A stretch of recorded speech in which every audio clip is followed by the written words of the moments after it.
20 minuta të rri këtu. Basada? Sara. Sara Albani.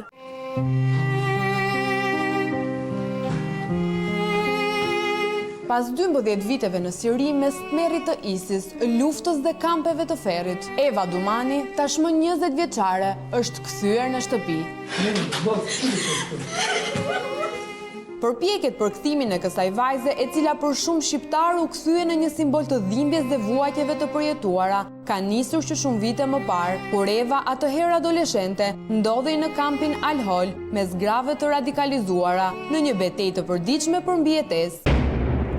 Kampi, i cili tashmë po kalon ditët e fundit të historisë së tij famkeqe, u ndërtua në vitin 1991 për emigrantët iraken gjatë luftës së Gjirit, ndërkohë që u riaktivizua në vitin 2019 nga Syrian Democratic Force në territorin e kontrolluar nga kurdët, aty ku u pritën mbi 80.000 gra dhe fëmijë të xhihadistëve të ISIS, të cilët ishin vrarë ose burgosur. Për praninë e këtij kampi dhe kushtet njerëzore atje, shqiptarët u njohën për herë të parë në nëntor të po ati viti, kur u bë publik rasti i 11 vjeçarit Alvin Berisha, një fëmijë shqiptar me banim në Itali, i cili kishte udhëtuar me nënën drejt Sirisë, ndërkohë që babai i tij Afrimi kërkonte me dëshpërim ta kthente në shtëpi.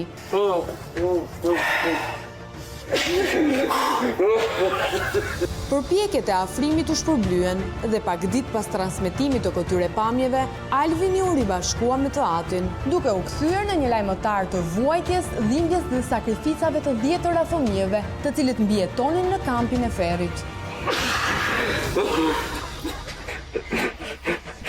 Kthimi i Alvinit në shtëpi shërbeu edhe si sinjal për familjarët e grave dhe fëmijëve të tjerë, që duke parë interesimin e medias për rastin, nisën të ngrenë zërin dhe të kërkojnë autoriteteve të ndërhyjnë për kthimin sa më parë të tyre. Në fakt, riadhesimi i shtetasve shqiptar nisi, por me një vit vonesë, edhe pse gratë dhe fëmijët e listës ishin në numër më të vogël se ato të shteteve të tjera, kthimi u bë i fragmentuar, duke i dhënë më shumë zë propagandës se sa vetë zgjidhjes së problemit. Më shumë kam parë foto të fëmijëve dhe të operacionit dhe të gjithë pjesëmarrësve të operacionit se sa fëmijë të cilët rikthehen. U përdor dhe si mënyrë propagande në momentin që u bë riadhesimi i parë. 5 shqiptarët e parë u kthyen në shtator të vitit 2020, mes tyre ishte edhe Endri Dumani, vëllai i Evës, e cila edhe pse pjesë e listës për të kthyer në rrethana ende të pasqaruara mirë, nuk arriti të tërhiqej nga agjentët shqiptar të antiterrorit. Eva Dumani ka qenë e para vajzë e cila ka listuar të gjithë emrat e shqiptarëve, por jo vetëm të shqiptarëve. Eva Dumani, por dhe Endri Dumani kërkonin të riktheheshin. Paktën muajt e fundit, Eva Dumani ishte në një gjendje gati të mjerueshme brenda kampit, sepse nuk ka pasur as komunikim me familjarët, ndërkohë që nuk ka pasur as për të ngrënë. Pra ka qenë një situatë shumë e vështirë dhe falë këmbguljes së dajës së saj, Xhetan Drejgjonit u arrit të bëjë gati një operacion privat. Ndërkohë që autoritetet shqiptare po bënin një proces të ngadalt riadhesimi, duke deklaruar situatën delikate dhe vështirësitë të operacioneve të tilla. Kosova e kishte bërë këtë lëvizje një vit më përpara,